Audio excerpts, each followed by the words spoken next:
Welcome back boys. तो आ गए आप। तो भैया आज ना बात करेंगे शिव पुराण के बारे में। शिव पुराण में राधा रानी का मेंशन मिल जाता है, ऐसा इनके भक्तों का मानना है, ऐसा मेरा भी मानना, क्योंकि उसमें है भाई, सीधी बात है। लेकिन उसको मैं डिबंक करूंगा, वो भी देखो कैसे करता हूं। तुम खुद बोलोगे हाँ भाई बात तो तेरी सही है, ठीक है। तो मैं आपको एक बात बताना चाहता हूँ, 19वीं सेंचुरी के पहले शिव पुराण नहीं था, उसके पहले उसका नाम वायु पुराण था, ठीक है। 19वीं सेंचुरी के बाद कुछ लोगों ने उसको भैया शिव पुराण बना दिया, क्योंकि उसमें काफ़ी सारी अच्छी अच्छी चीज़ें भगवान शंकर के बारे में, भगवान शिव के बारे में बहुत मतलब सुपरमेसी उनकी दिखाई गई है। इसलिए अब वो क्यों दिखाई गई इसका तो मैं अभी कुछ देर बाद रिप्लाई करूँगा, ठीक है। बुरा मत मानना, सेक्टेरियन बिल्कुल जलना नहीं, क्योंकि आज मैं तुम्हारी पोल खोलने वाला हूँ, ठीक है। अब चलते हैं थोड़ा आगे। अब हम जान लेते हैं कि वायु पुराण बना कब। वायु पुराण की भैया मतलब सबसे ओल्डेस्ट जो मैन्युस्क्रिप्ट है वो कब की मिलती है, ऐसा भैया मैं नहीं कह रहा, कुछ स्कॉलर हैं उनका ओपिनियन जान लेते हैं। तो देखो यार, एक स्कॉलर के अकॉर्डिंग ये 10वीं से 11वीं सेंचुरी के बीच में बनी है। अब देखो इसका कुछ चैप्टर हैं, जो शिव पुराण के कुछ चैप्टर हैं वो ना 14वीं सेंचुरी के बाद, मतलब 14th सेंचुरी के बाद बने हैं। और 14th सेंचुरी के बाद राधा आ चुकी थी, तो बात यहीं पे खत्म हो जाती है, ठीक है।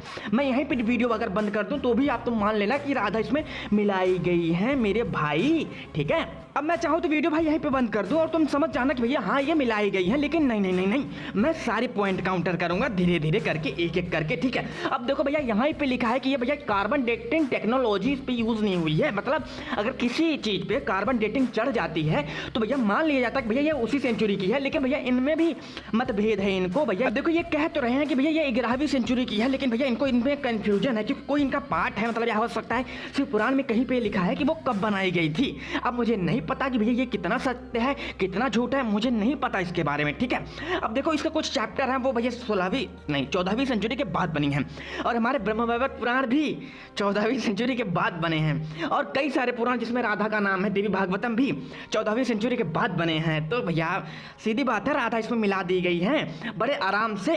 अब मैं तुमसे एक बात पूछना चाहता हूँ, ये वायु पुराण है ना, वायु पुराण में शिव भगवान की महिमा कैसे आ गई, मुझे यही बता देना। चलो ठीक है, मान भी लिया।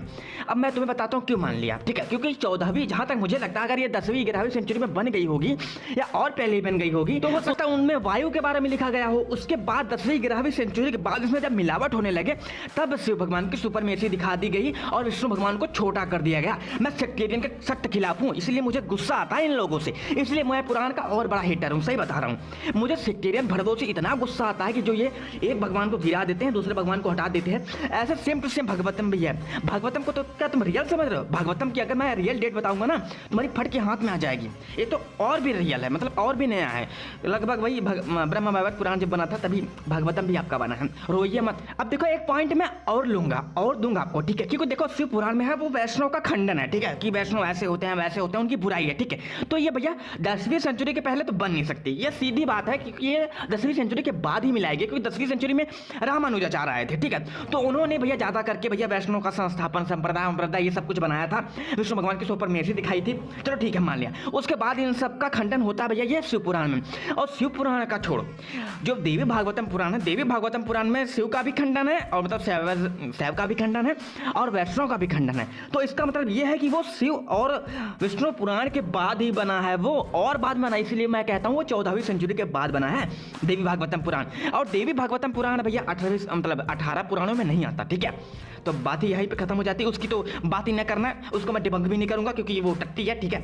मैं उसमें ऐसे ऐसी स्टोरी दिखा दूंगा कि बोलोगे भैया इससे अच्छा तो मैं मर जाऊं, हिंदू होने पर तुम्हें शर्म आएगा कि इतनी गंदी गंदी चीजें क्यों मिला रखी है। चलते हैं पॉइंट पे बात करते हैं, शिव पुराण में कहां पे मेंशन। देखो शिव पुराण के रुद्र संहिता में 21वें अध्याय में राधा का मेंशन मिलता है कि हे कृष्ण आपको डरने की कोई आवश्यकता नहीं, ऐसा महादेव भगवान कृष्ण को कहते हैं। ध्यान से सुनना है, निश्चय ही आपका कल्याण होगा। आप श्राप के अनुसार 12, वैसे यहाँ पे वराह कल्प इनको लिखना चाहिए, तो इन्होंने 12 कल्प लिख दिया है, चलो गमा आ रहा है, छोड़ो हटाओ इनको। तक इस श्राप को भोगने के पश्चात ही राधा सहित अपने निवास वैकुंठ लोक को प्राप्त हो जाओगे। अब मुझे ये बताओ, राधा कृष्ण का जो भैया लोक है वो तो गोलोक है ना, तो वैकुंठ लोक वो क्यों जाएंगे? इसका मतलब समझे? नहीं समझे, मैं समझा रहा हूँ। क्योंकि ये 14वीं सेंचुरी के बाद बनाई गई है, और 14वीं सेंचुरी के पहले मतलब जब ये मिलाया गया था ना, ये राधा और कृष्ण को मिलाया गया था, तब तक कृष्ण और क्या नाम था उनका, राधा का लोक जो है वो गोलोक नहीं बना था, तब तक वो वैकुंठ लोक ही जाते थे। लेकिन उसके बाद निम्बर का पता नहीं कितने इतने लोग आए, मतलब उसके बाद नहीं, मतलब कई सारे गौड़िया आए, उन्होंने एक अलग लोग बना दिया अपने ईश्वर का, मतलब भगवान का, मतलब कृष्ण भगवान का और राधा का, तो वो हो गया गोलोक। आप समझे मेरी बात? नहीं समझे? मैं कैसे समझाऊं? देखो मैं सीधा कहूंगा कि वो भैया अगर गोलोक जाते हैं भैया, उनका वैकुंठ लोक से कोई नाता नहीं, क्योंकि भैया वो सुप्रीम है ना राधा भक्तों के अकॉर्डिंग और कैसा संप्रदाय के अकॉर्डिंग, ठीक है। तो अगर वो गोलोक जाते हैं तो यहाँ पे वैकुंठ लोग जाते कैसे दिखाई दे रहे हैं? तो मेरा बस यही कहना कि जब तक राधा मिलाई गई थी तब तक गोलोक जैसा कुछ बना नहीं था। गोलोक था, मैं मानता हूँ गोलोक का नाम महाभारत में भी आता, गोलोक था, लेकिन वो गोलोक का मीनिंग अलग है, वो गोलोक अलग चीज है। लेकिन अब जो राधा भक्त आए, गौड़िया आए, कई सारे लोग आए, ये गोलोक अलग ही बना दिया, ये गोलोक भैया अलग ही बना दिया, उसमें राधा और कृष्ण रहती है। इतनी गंदी गंदी चीजें मैं दिखा दूंगा ब्रह्म वैवर्त पुराण से कि तुम्हारी भैया फट के हाथ में आ जाएगी। तो भैया बात यहीं पे खत्म करती है, ये पहला पॉइंट हो गया, इसको काउंटर कर देना। अब दूसरे पॉइंट पे बढ़ते हैं। अब देखो दूसरा पॉइंट ये बनता है कि जो राधा होती है ना वो कृष्ण भगवान को श्राप दे देती हैं मेरे भाइयों, और बहुत भयंकर श्राप दे देती हैं कि तुम जाके ऐसा ऐसा करो, और श्रीदामा को भी श्राप दे देती हैं, ब्रह्म वैवर्त पुराण में ये देती हैं ये श्राप, ध्यान रखना ये बात। अब देखो मैं किस लिए श्राप देती हैं ये मैं नहीं बता सकता, क्योंकि मेरे को बहुत बुरा लग जाएगा और मैं फिर गाली दूंगा, और मैं ऐसे से गाली दूंगा कि तुम सुन नहीं पाओगे, बोलोगे गाली देता है लौंडा। तो देखो ये ब्रह्म वैवर्त पुराण में वो मतलब श्राप देती हैं कृष्ण भगवान को और श्रीदामा दोनों को। अब किस लिए मैं नहीं बता सकता, वहीं पे इन्होंने हवसी भी बोला था कृष्ण भगवान को, वो किस लिए मैं नहीं बता सकता, ठीक है। अब सुनो मेरी बात, जब ये ब्रह्म वैवर्त पुराण की प्रकृति खंड में चैप्टर 16 में ऐसा उन्होंने श्राप दिया था, ठीक है। तो जब श्राप दिया था तो वो वाला मेंशन शिव पुराण में कैसे आ गया? अब क्योंकि ये लोग जो शिव पुराण को मानते हैं, रियल मानते हैं, वो ब्रह्म वैवर्त पुराण को नहीं मानते, ठीक है। कई लोग हैं, मैं उनका नाम नहीं लेना चाहता। अब देखो यार, मैं खुद नहीं मानता कि वो ऑथेंटिक पुराण है, मेरी बात छोड़ो, विष्णु पुराण खुद ही मानता कि ब्रह्म वैवर्त पुराण रियल पुराण है मेरे भाइयों। हाँ मिल गया भैया, ब्रह्म वैवर्त पुराण रियल पुराण नहीं है। अगर वो ब्रह्म वैवर्त पुराण रियल पुराण नहीं है तो उसकी स्टोरी रियल कैसे हो सकती है? उसकी स्टोरी शिव पुराण में मेंशन कैसे हो सकती है?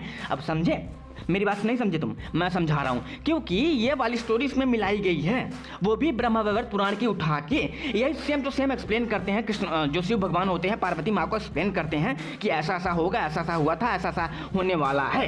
अब मुझे ये बताओ, जब भाई साहब वो ब्रह्म वैवर्त पुराण को तुम रियल नहीं मानते, तो उसकी गंदी स्टोरियों की भैया जो मेंशन है वो अगर शिव पुराण में मिलता है, इसका मतलब वो मिलाई गई है ना मेरा भाई। अगर तुम ब्रह्म वैवर्त को नहीं मानते तो तुमको भैया शिव पुराण को भी नहीं मानना चाहिए। अब कुछ लोगों की जलेगी तो भैया जलने दो, मुझे फर्क नहीं पड़ता तुमसे, ठीक है। मैं तुमको सीरियस नहीं लेता, ठीक है। अब चलो आगे बढ़ते हैं, तो इसका मतलब ये भी मिलावट है, ठीक है। चलो अब तीसरा काउंटर देते हैं कि मुझे एक काउंटर और याद आ रहा था, ओ भाई मैं भूल गया, अभी बाद में मैं हो सकता है बता दूं, ठीक है।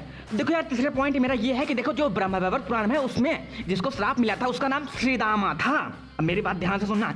और भाई साहब ये जो शिव पुराण है उसमें उसका नाम सुदामा हो गया। मैं बताऊं क्यों?